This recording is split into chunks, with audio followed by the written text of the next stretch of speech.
الحمد لله والصلاة والسلام على نبيه وعلى آله وأصحابه المتأدبين بآدابه أما بعد وأعوذ بالله من الشيطان الرجيم بسم الله الرحمن الرحيم والذين جاهدوا فينا لنهدينهم سبلنا وقال تعالى ألا بذكر الله تطمئن القلوب وقال النبي صلى الله عليه وسلم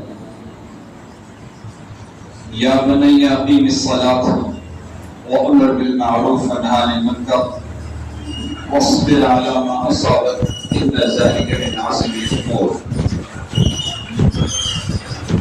وقال تعالى وأما من جاءك يسعى وهو يخشى فأنت عنه تلاها صدق اللہ العظیم. محترم بزرگوں اور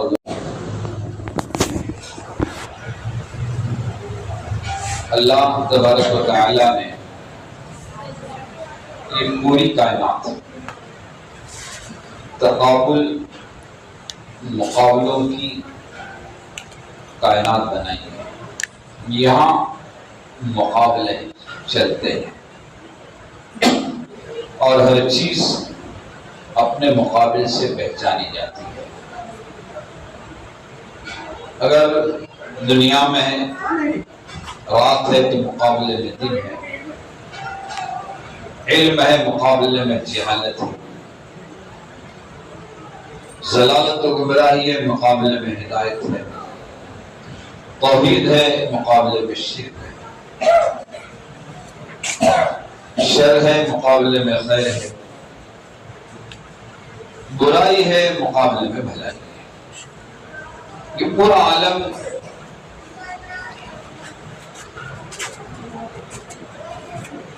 صرف جنت کا عالم نہیں ہے اور یہ پوری دنیا صرف جہنم کی دنیا نہیں ہے.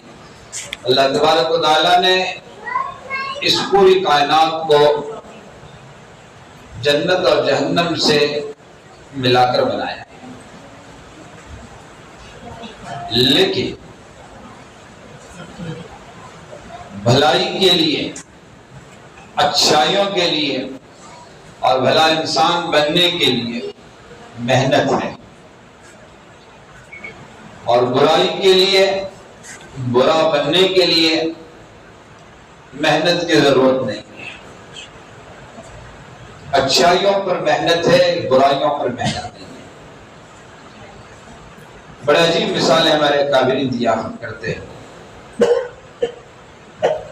ایک بریانی ہے، اس کا ذائقہ باقی رکھنا ہے، اس کی لذت باقی رکھنی ہے تو ایئر کنڈیشن میں رکھنا پڑتا ہے. اور اگر کوئی بریانی کو ہی برقرار کرنا چاہے تو محنت کی ضرورت نہیں، چھوڑ دو، بریانی خود بہت برقرار ہو جائے گی، اس کا ذائقہ نکل جائے گا.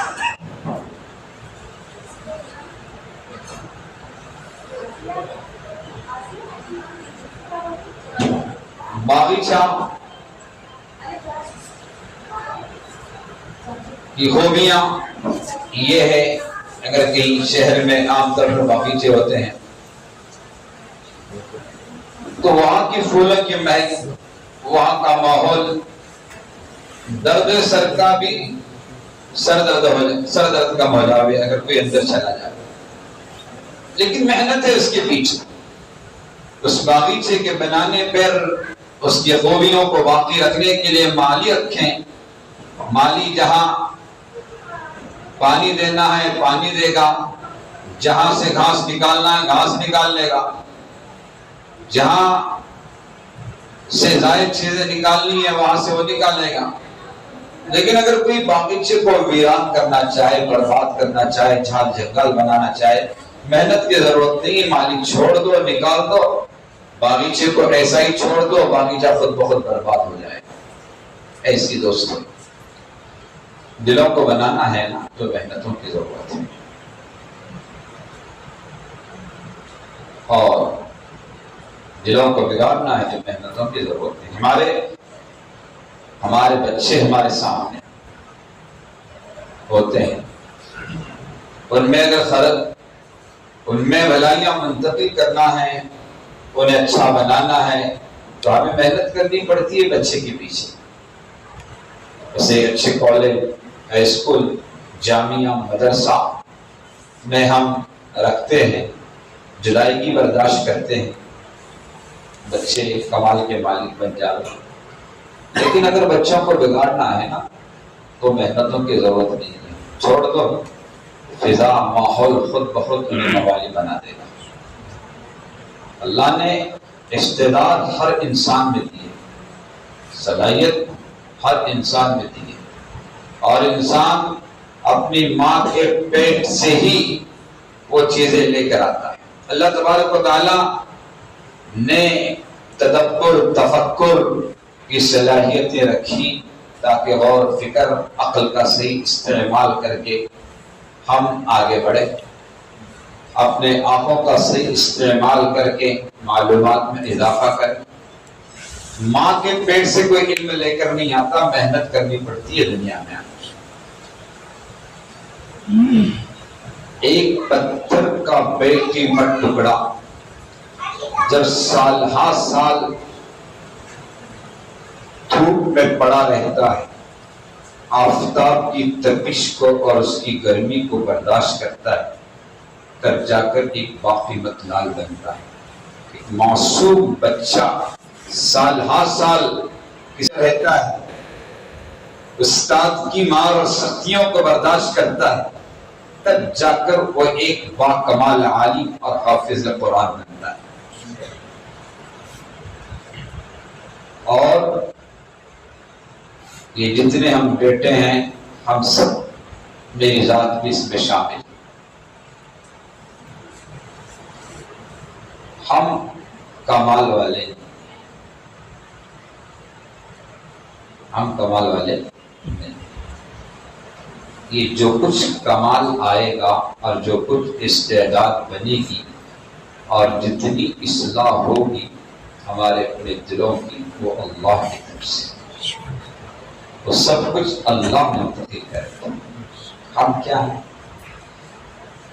منی کے ناپاک قطرے سے بنے، اولو کا قطرہ و آخر کا جیفہ وانت تحمل بینہما قزرا، کہ ابتدا منی کا ناپاک قطرہ، انتہا مردار، اور دونوں حالتوں میں گندگی اٹھائی لیے پھر رہا ہے۔ اس کی حقیقت کیا ہے؟ کپڑے کو لگ جائے منی کا قطرہ، کپڑا ناپاک، بدن کو لگ جائے بدن ناپاک، شہوتوں کے ساتھ باہر آ جائے غسل واجب۔ کمال تو اللہ منتقل کرے گی،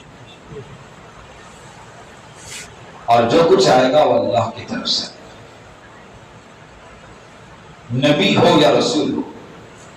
ہم جو احترام ان کا کرتے ہیں، ان کی اطاعت ہمارے لیے ضروری ہے، یہ اس وجہ سے کہ اللہ نے انہیں منصب رسالت اور منصب نبوت سے فائز کیا، ورنہ وہ بھی ہماری طرح ایک انسان ہے، کھا رہے ہیں، پی رہے ہیں، دنیاوی تقاضے پورے کر رہے ہیں۔ ریحل کی قدر ہم اس لیے کرتے ہیں کہ ریحل پہ قرآن رکھا جاتا ہے، ورنہ وہ لکڑی کی چیز ہے جلا دینے کے قابل، لیکن جس وقت ہم قرآن کو چھوتے ہیں ہم ریحل کو بھی چھوتے ہیں، کیونکہ ریحل کی نسبت قرآن سے ہو چکی ہے۔ ہم نبیوں کا احترام اللہ کے کمال کے منتقل کرنے کی وجہ سے کرتے ہیں، ورنہ ایک موقع پر آقا نامدار تاجدار مدینہ جناب محمد رسول اللہ صلی اللہ علیہ وسلم نے یہ بات بتلائی تھی۔ آپ نے فرمایا کہ لوگوں، اگر میں کوئی شریعت کی بات کروں ماننا ضروری، شریعت کا قانون بیان کروں ماننا ضروری، لیکن میں اپنی بات کہوں ماننا ضروری ہے، میں اپنی بات کہوں، اپنی طرف سے کوئی بات کہوں ماننا ضروری ہے۔ یہ بات آپ نے صرف کہیں نہیں کر کے دکھلائی. حضرت بریرہ کا نکاح جو ہے حضرت مغیث سے ہو گیا تھا. اللہ کے نبی نے کرا دیا. بریرہ حضرت عائشہ صدیقہ رضی اللہ تعالیٰ عنہ کی باندھی تھی، لیکن بریرہ بڑی خوبصورت اور مغیث کالے کلوٹے تھے. ظاہر بات ہے انسانی فطرت بنتی نہیں تھی، آئے دن لڑائی جھگڑے کا بازار گرم رہتا تھا. تو حضرت عائشہ صدیقہ کی چونکہ باندھی تھی تو حضرت عائشہ صدیقہ رضی اللہ تعالیٰ عنہ نے بریرہ کو آزاد کیا. اور شریعت کا قانون ہے باندھی جب آزاد ہو جائے، اور باندھی ہونے کی حالت میں اس کا نکاح ہو گیا تھا اور وہ آزاد ہو رہی ہے، تو شریعت کا قانون ہے کہ آزادی کے بعد میں نکاح کا باقی رکھنا نہ رکھنا اس کے ہاتھ میں ہوتا ہے. یہ شریعت کا قانون ہے، نکاح کا باقی رکھنا نہ رکھنا اس کے ہاتھ میں ہوتا ہے. تو حضرت بریرہ نے نکاح کے توڑ دینے کا ارادہ کر لیا. ادھر حضرت مغیث بریرہ پہ سوجان عاشق تھے. روایتوں میں آتا ہے کہ مدینہ کی گلیوں میں بے چین و بے قرار پھر رہے تھے، اور اسی بے چینی بے قراری کی حالت میں اللہ کے نبی کی خدمت میں حاضر ہو کر عرض کیا، یا رسول اللہ صلی اللہ علیہ وسلم، آپ نے بریرہ سے نکاح کیا ہے، اب آپ ہی نکاح باقی رکھی. اللہ کے نبی نے بریرہ کو بلایا اور ان سے کہا بریرہ نکاح باقی رکھو، توڑو مت. بریرہ بڑی عقل مند تھی، ہوشیار تھی. انہوں نے پوچھا، یا رسول اللہ، یہ آپ کی اپنی ذاتی رائے ہے یا شریعت کا حکم ہے؟ شریعت کا قانون ہے یا آپ کی اپنی ذاتی رائے ہے؟ تو اللہ کے نبی نے فرمایا، بریرہ یہ میری اپنی ذاتی رائے ہے، ورنہ شریعت کا حکم تمہیں اختیار دیتا ہے نکاح باقی رکھو یا نکاح توڑو. تو بریرہ نے برجستہ یہ کہا، یا رسول اللہ، میں نکاح توڑ رہی ہوں. حالانکہ اللہ کے نبی نے نکاح کے باقی رکھنے کا کی بات کی تھی. انہوں نے کہا میں شریعت کے قانون پہ چلوں گی، شریعت کے حکم پہ چلوں گی. اللہ کے نبی کبھی ناراض نہیں ہوئے، کسی کی ناراضگی کا اظہار نہیں کیا. اس سے بات سمجھ میں آتی ہے کہ جو کچھ ہے وہ اللہ کی ذات ہے، اللہ اپنا کمال منتقل فرماتے ہیں. آج یہ جتنی محنتیں دنیا میں چل رہی ہیں، مدارس، جامع، کالج، ہائی اسکول، اور ادھر ماشاءاللہ خانقاہ کی ترتیب، ادھر دعوت کا عظیم میدان، یہ اس لیے کہ انسانوں میں انسانیت پیدا ہو جاوے. حیوان نیت سے نکل کر، درندگی سے نکل کر انسان بنے، ورنہ حیوان بنانے کے لیے اور درندہ بنانے کے لیے کوئی محنت نہیں. اور اللہ کا فضل ہے، ہمارے اکابرین نے خانقاہوں میں انسانوں کو بنایا. ہندوستان کی خانقاہ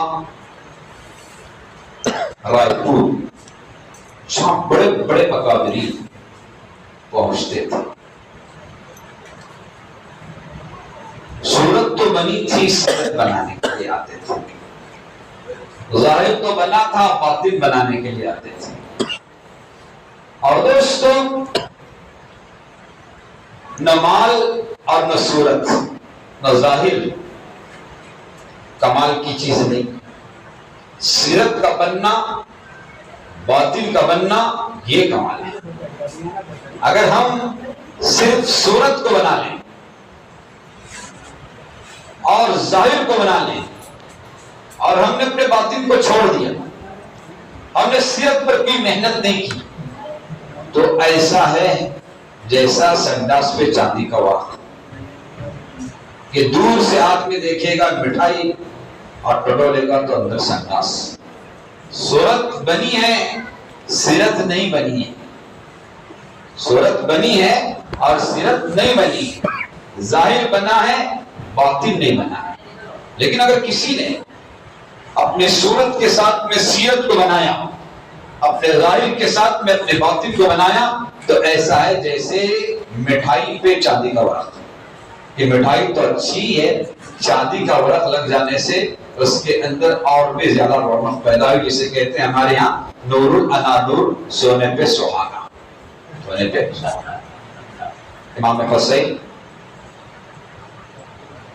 رضی اللہ تعالیٰ بہت خوبصورت تھے۔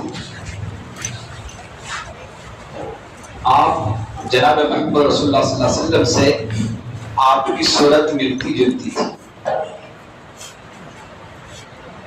لیکن صورت صرف نہیں تھی، سیرت بھی اچھی تھی، ظاہر صرف نہیں تھا، باطن بھی اچھا تھا۔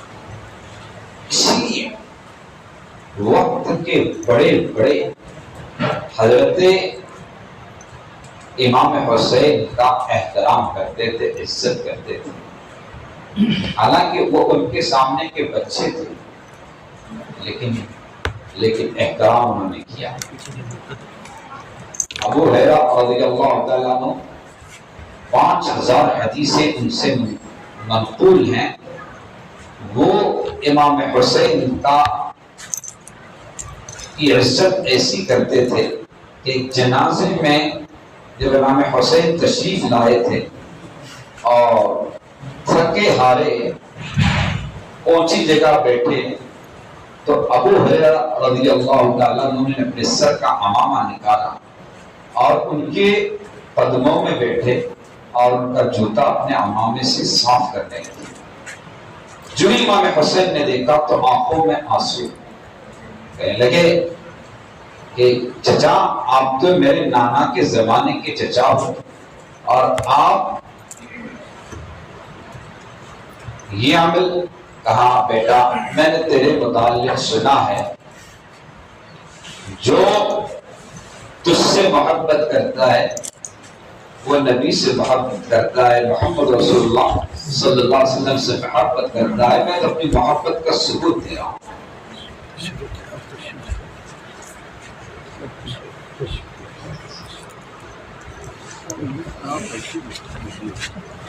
تو لوگوں یہ صورت تھی اور سیرت بھی بنی ہوئی تھی، اس نے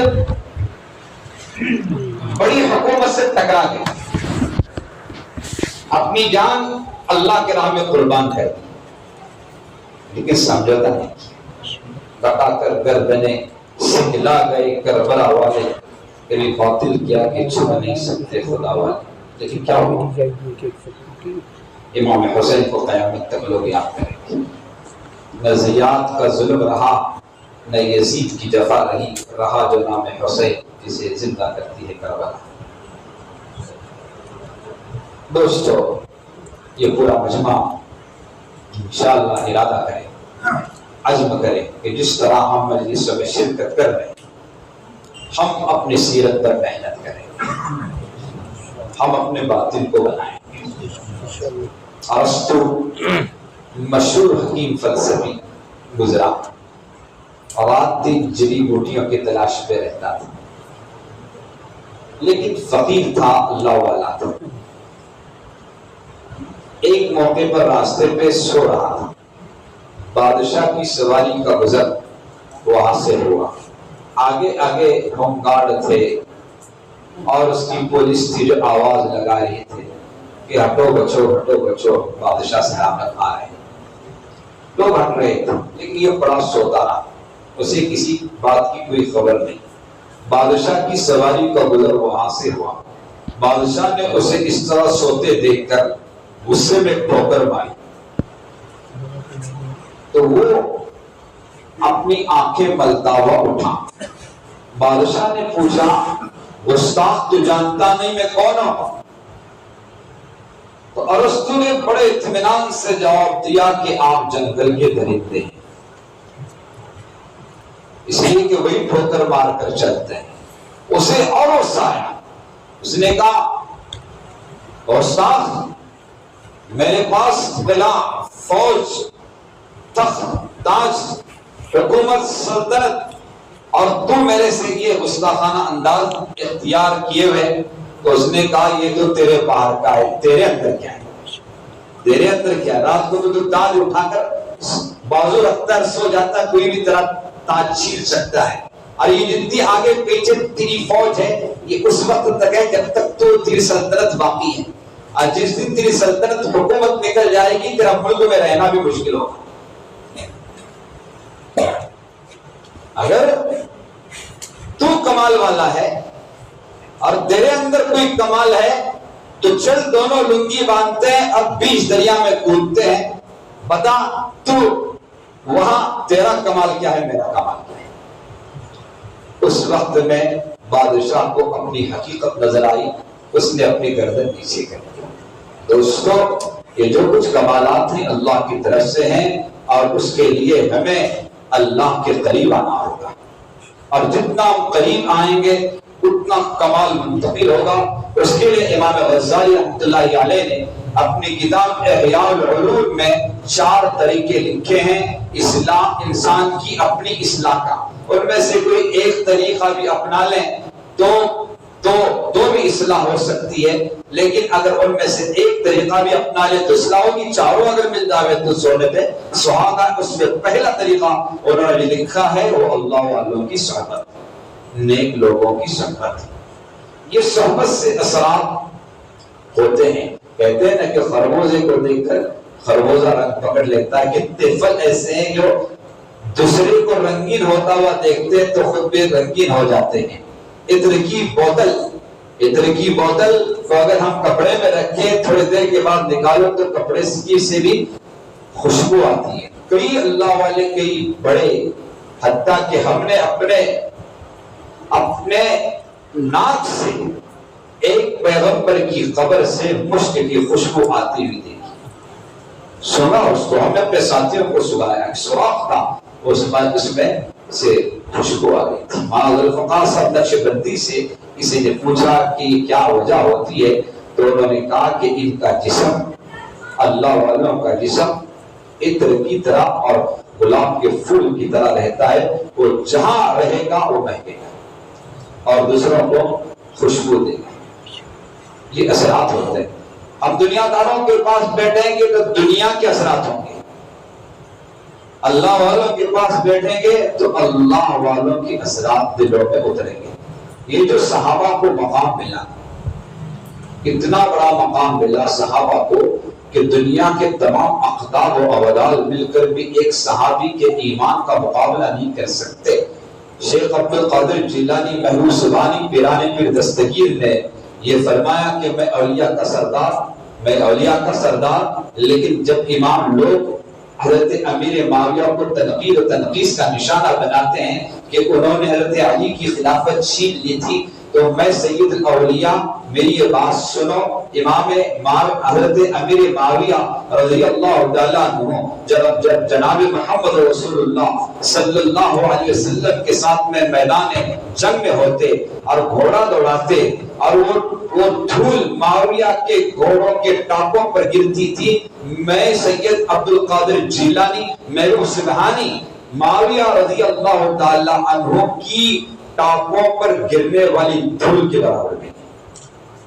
اتنا جو بڑا مقام ملا صحابہ کو صرف نبی کی صحبت، ان کی آنکھوں نے اللہ کے نبی کو دیکھا اور ان کے کانوں نے اللہ کے نبی کی باتیں سنی۔ اس مقام پر پہنچے ایک غریب صحابی عبداللہ ابن زید ابن عبد ربہ، جنہوں نے آذان کا پہلا خواب دیکھا۔ وہ غریب صحابی کاشتکاری کر رہے تھے، کانوں میں یہ بات آئی کہ جناب محمد رسول اللہ صلی اللہ علیہ وسلم کا انتقال ہو گیا، آپ دنیا سے رحلت فرما گئے۔ تو انہوں نے اسی وقت کھڑے کھڑے روتے ہوئے ہاتھ اللہ کے بارگاہ میں اٹھاتے ہوئے دعا کی، اے اللہ یہ آنکھیں اس لیے پیاری تھی کہ میں ان آنکھوں سے جناب محمد رسول اللہ صلی اللہ علیہ وسلم کو دیکھتا تھا، اور یہ کان اس لیے پیارے تھے کہ میں ان کانوں سے جناب محمد رسول اللہ صلی اللہ علیہ وسلم کی باتیں سنتا تھا۔ اے اللہ میرے آقا میرے محبوب دنیا میں نہ رہے تو اب میں کسی اور کو دیکھنا نہیں چاہتا۔ چنانچہ دعا قبول ہو گئی اور صحابی وہی اندھے اور بہرے ہو گئے۔ یہ مقام اللہ نے صحابہ کو صحبت کی برکت سے دیا کہ انہوں نے محبت کا بھی حق ادا کیا اور اللہ کے نبی کے ارشادات پر عمل کرنے کا بھی حق ادا کیا۔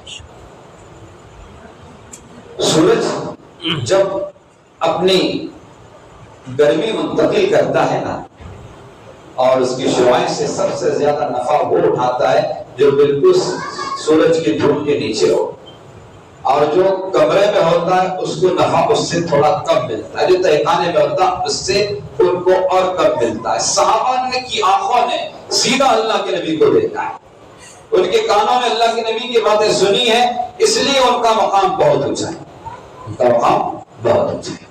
اس لیے صحبت کام کر جاتی ہے۔ ہم نہ مہاجر بن سکے نہ انصار بن سکے، نہ مہاجر کی جماعت میں شامل ہو سکے نہ انصار کی جماعت میں شامل ہو سکے، لیکن فکر نہ کرے، غم نہ کرے، اللہ کے نبی نے ہجرت اور نصرت کو تو قیامت تک باقی رکھ دیا ہے۔ ہجرت بھی دین کی خاطر ہو، نصرت بھی دین کی خاطر ہو، اللہ زبر میں ہمیں شامل فرما دے گا۔ اور وہ لوگ جو اب حج کر کے واپس آئے ہیں انہوں نے اللہ کے نبی کی ملاقات کی ہے، قبر اطہر پر اللہ کے نبی سے وہ ملے ہیں۔ آقا نے فرمایا کہ میرے بعد اگر تم میری قبر کی زیارت کر لو تو قیامت میں انتظار کرنا، محمد رسول اللہ صلی اللہ علیہ وسلم تمہاری سفارش کرے گا۔ علامہ الفقاہ صاحب نقشبندی فرمایا کرتے تھے کہ قبر اطہر پر جب پہنچو تو ضرور یہ تو اشہد ان لا الہ الا اللہ و اشہد ان محمد رسول اللہ، میں گواہی دیتا ہوں کہ اللہ کے سوا کوئی عبادت کے لائق نہیں، اور میں گواہی دیتا ہوں کہ محمد رسول اللہ اللہ کے بندے اور اس کے رسول ہیں۔ دوستو اور بزرگوں، یہ کلمہ اگر ہم نے وہاں پڑھ لیا، کل قیامت کا دن ہوگا، جناب محمد رسول اللہ صلی اللہ علیہ وسلم اللہ سے کہیں گے اے اللہ یہ گنہگار امتی ہے جس نے میرے سامنے کلمہ پڑھا۔ دوستو عجیب کیفیت ہوتی ہے، اور اس کیفیت کو ہم ان مجلسوں میں رہ کر بنانے کی کوشش کریں۔ عشق رسول ہمیں چاہیے، اللہ کی محبت ہمیں چاہیے۔ جس وقت میں لوگ اللہ کے نبی کے روضے اطہر پر پہنچتے ہیں کیا کیفیت ہوتی ہے، عجیب خاموشی، آنکھوں میں آنسو کے قطرے بہ رہے ہیں، کوئی شور نہیں، کہنے کی ہمت بھی نہیں، الصلاۃ والسلام علیک یا رسول اللہ، الصلاۃ والسلام علیک یا حبیب اللہ۔ کون سا گنہگار چہرہ لے کر میں جناب محمد رسول اللہ صلی اللہ علیہ وسلم کی خدمت میں پہنچوں۔ وہ اللہ عبد الرحمن جامی جنہوں نے شرح جامی لکھی اور اتنی زبردست نحو کی کتاب لکھی کہ آج تک ایسی کتاب نہ روئے زمین پر لکھی نہیں۔ اب تو مدارس کے اندر میں انحطاط آ رہا ہے، علم کا انحطاط ہو، بڑے علماء بھی اب جو کتاب کو نہیں پڑھا پا رہے ہیں، اور وہ شاگرد بھی ایسے نہیں ملتے کہ وہ کتاب کو سمجھ سکے۔ ایسی کتاب انہوں نے لکھی، لیکن وہ عاشق رسول تھے، آ رہے تھے حج بیت اللہ کے لیے، اور انہیں مدینہ سے ہو کر مکہ المکرمہ احرام باندھ کر آنا تھا حج کے لیے۔ تو اللہ کے نبی صلی اللہ علیہ وسلم خواب میں آئے کہ 3 منزل باقی تھی ملا عبد الرحمن جامی کو مدینہ پہنچنے کے لیے۔ اللہ کے نبی علیہ السلام خواب میں آ کر امیر قافلہ سے یہ کہا کہ ملا جامی عبد الرحمن ملا جامی کو روک لو، میری قبر پر آنے مت دو۔ انہوں نے لاپرواہی میں اسے چھوڑ دیا۔ دوسری مرتبہ خواب میں آئے، پھر انہوں نے چھوڑ دیا۔ تیسری مرتبہ خواب میں آ کر جناب محمد رسول اللہ صلی اللہ علیہ وسلم نے فرمایا امیر صاحب عبد الرحمن ملا جامی کو روک لو ورنہ طوفان کھڑا ہو جائے گا۔ جب یہ بات انہوں نے خواب میں سنی اللہ کے نبی سے تو بے چین ہو گئے۔ انہوں نے کہا یہ گستاخ رسول ہے، اس نے بہت بڑی بے ادبی کی ہے، ہاتھوں میں بیڑیاں پیروں میں زنجیریں ڈال کر جیل کی دیواروں کے پیچھے ڈال دیا۔ چوتھی مرتبہ اللہ کے رسول خواب میں آئے اور آپ نے فرمایا امیر صاحب عبد الرحمن ملا جامی کو گستاخ رسول نہیں، وہ عاشق رسول ہے۔ اس نے ایسے اشعار لکھے ہیں کہ اگر وہ میری قبر پر پڑے گا میری قبر پڑ جائے گی اور باہر نکل کر مسافہ کرنا پڑے گا اور یہ دنیا کے لیے خطرے کی بات ہوگی۔ اب جب امیر صاحب نے خواب دیکھا تو اٹھ کر وہ رونے لگے، چیخو پکارو پورے مجمع کو سنایا، سارا مجمع دوڑ پڑا۔ انہوں نے ان کے پیر چھونے شروع کیے، کوئی داڑھی مبارک کا بوسہ، کوئی پیشانی کا بوسہ دینے لگا، یہ تو عاشق رسول ہیں۔ آخر دوستو وہ الفاظ کیا تھے، وہ اشعار کیا تھے، وہ تو فارسی میں لکھے ہوئے ہیں، اس کے ترجمے کچھ 2-3 کا ترجمہ سنا دیتا ہوں۔ یا نبی اللہ آ جائیے، اپنی قبر سے باہر آ جائیے، آپ کی امت بڑی پریشان ہے، آپ کی امت بڑی پریشان ہے، اپنے دیدار سے ہمارے ایمان کو بڑھائیے، آ جائیے اپنی قبر سے باہر آ جائیے، طائف کے خون بھرے جوتے پہن لیجئے اور ہماری چمڑی نکال کر جوتے پر تسبہ بنا کر اپنے جوتے کو مزین کر دیجیے۔ یا نبی اللہ آ جائیے، قبر سے باہر آ جائیے، ہمارے گناہوں کی وجہ سے کہیں آپ کی گردن جھکنے نہ لگے اور آپ امتی امتی کہنے کے بجائے نفسی نفسی نہ کہنے لگو۔ یا رسول اللہ آ جائیے، اپنی قبر سے باہر آ جائیے، آئے جانے کا بھی بیڑا پار کر دیجیے۔ چمن کے تخت پر جس دم شہ گل کا تجمل تھا، ہزاروں بلبلوں کی فوج تھی، ایک شور طاحل تھا، آئے دن جب خزاں کے کچھ نہ تھا جز خال گلشن میں، بتاتا باغ باغ ہو رو یہاں گلچا یہاں گل تھا۔ یہاں یہ جتنی محنتیں ہماری یہاں ہو رہی ہے، ہمارے مفتی صاحب ہمارے اکابرین کر رہے ہیں، یہ تو عشق رسول کو پانے کے لیے تو کر رہے ہیں، اللہ کی محبت کو پانے کے لیے کر رہے ہیں۔ الحمدللہ ایک اچھا سلسلہ ہمارے علاقے میں یہ شروع ہوا اور یہ اصلاح کا بہترین سلسلہ ہے، اصلاح کا ابھی تو مفتی صاحب نے ماشاءاللہ ایک بہت اچھی بات کی کہ اصلاح تو سب کی ہو گئی ہے، اصلاح تو سب کی ہوگی، سب نماز پڑھتے ہیں، لیکن ہمیں رکنا نہیں ہے۔ انہوں نے ماشاءاللہ ہمیں ایک اچھی بات کی ہماری ہمت افزائی کے لیے، لیکن ہمیں رکنا نہیں ہے۔ علامہ ابراہیم بلیاوی فرماتے تھے کہ وہ شخص ایمان میں کامل نہیں ہو سکتا جب تک وہ اپنے آپ کو اللہ کی نگاہ میں سوپر اور کتے سے زیادہ بدتر نہ سمجھے۔ اتنے بڑے عالم تھے امام رازی کہ ان سے بڑھ کر پورے ملک میں کوئی عالم نہیں تھا، لیکن لوگ راضی کہہ کر ان کے پاس میں آیا کرتے تھے۔ جب انہیں پتا چلا یہ بڑی خطرے کی بات ہے کہ لوگوں میں میری شہرت ہوگی، لوگوں کے اندر میرا نام ہو گیا، یہ شہرت مجھے جہنم میں ڈالی، اور یہ ہمارے اکابرین کا نہیں رہا ہے، ہمارے اکابرین نے ایسا کیا ہے۔ مولانا الیاس نے بھی ایک موقع پر نظام الدین کی 4 دیواریوں کے نیچے کمرے کے پاس میں بڑے بڑے اکابرین کو بلا کر یہی مشورہ کیا تھا کہ لوگ الیاس کہتے ہوئے آ رہے ہیں، الیاس یہ شہرت کے جہنم میں ڈال دے۔ ایسی امام راضی رحمت اللہ علیہ کے دماغ میں یہ بات آ گئی کہ یہ شہرت کے جہنم میں ڈال دے، چنانچہ نکلے اپنے اصلاح کی خاطر، نکلے کئی خانقاہوں میں پہنچے، ایک خانقاہ میں رکے، وہاں کے بزرگ سے ملاقات ہوئی، حضرت مجھے آپ رکھ لیجئے، میں اپنے اصلاح کے لیے آیا ہوں۔ اچھا یہاں جگہ نہیں ہے، ہمارے اکابرین بھی ایسے ہوتے ہیں، ہمارے اکابرین بھی ایسے ہوتے ہیں، تو کہا جگہ نہیں ہے، کہا حضرت میں ڈلے توڑوں گا، پیشاب کھانے پر ڈلے توڑوں گا اور ڈلے توڑ کر لوں گا۔ جب دیکھا حضرت نے کہ بڑی فکر ہے، بڑی طرف سے آئے، تو انہوں نے اجازت دے دی، چنانچہ وہ پیشاب کھانے پر ڈلے توڑ کر لوگوں کو دیا کرتے تھے۔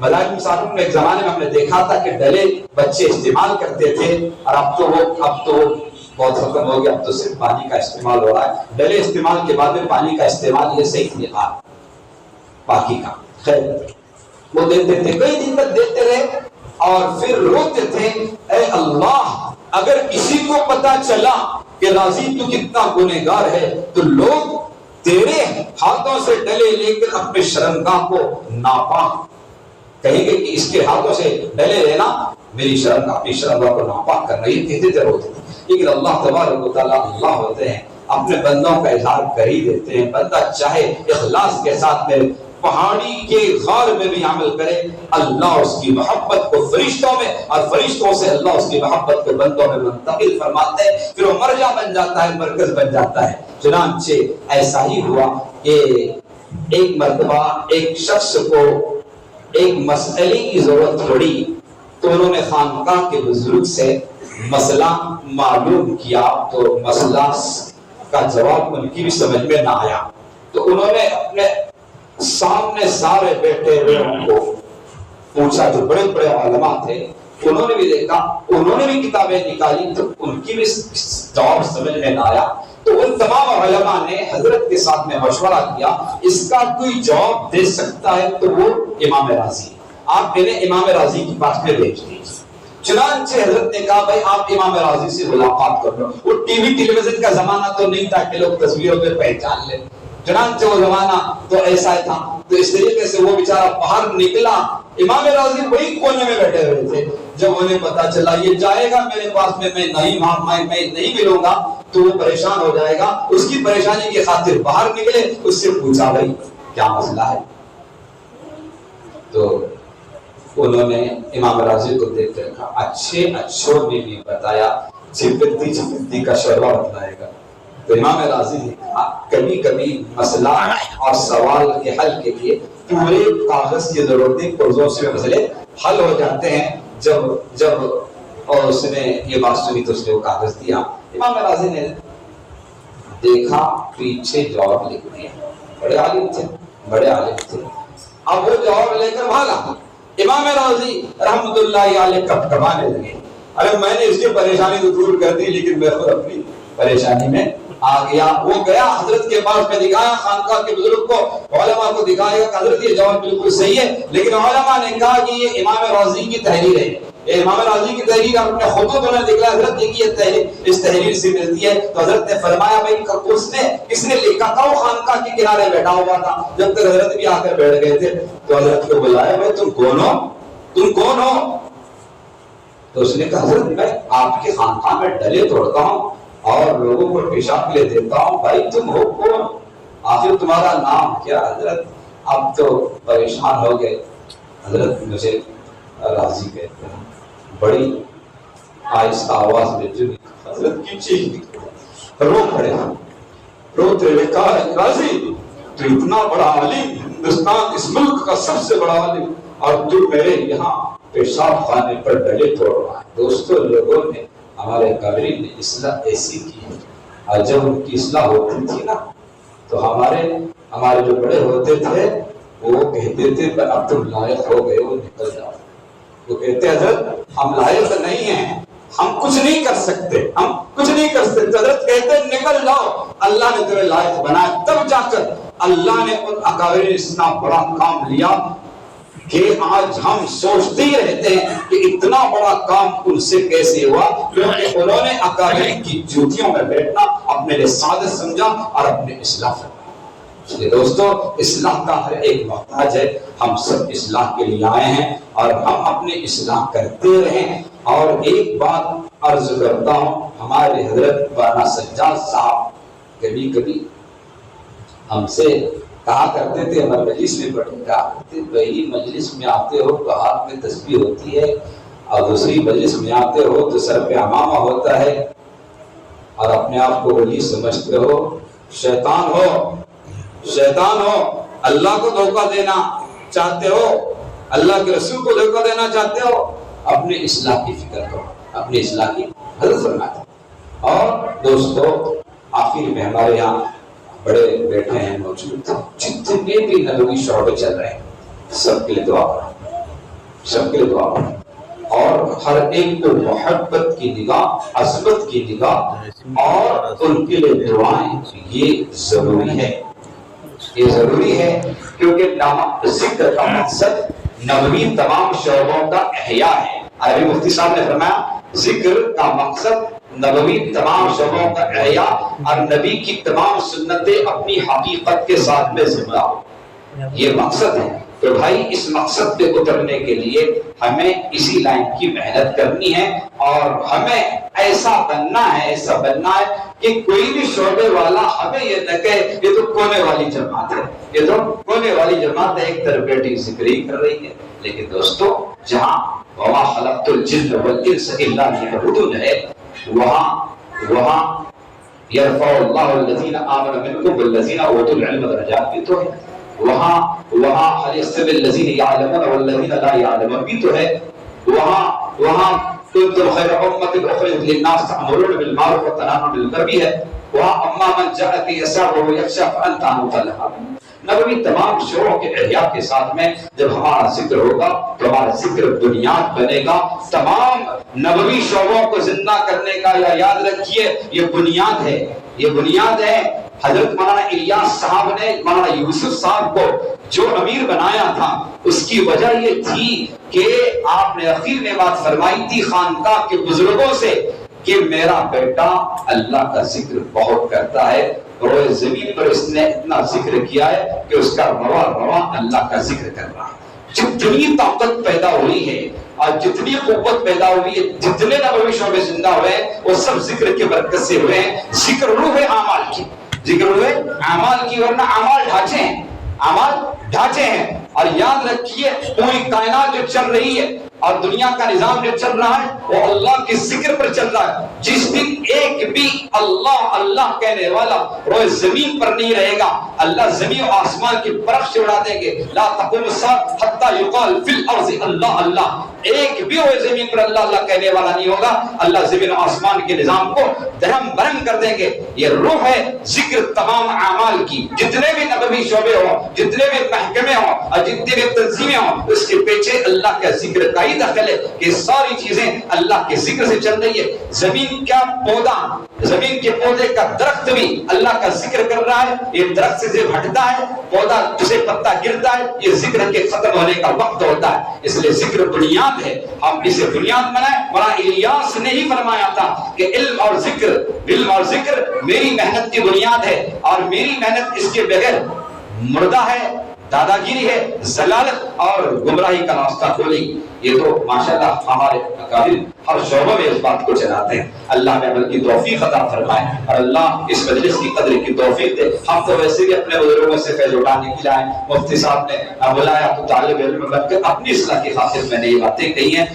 خود میں بڑی اصلاح کا محتاج ہوں. اللہ مجھے اور آپ کو بھی اپنی اصلاح کی توفیق عطا فرمائے.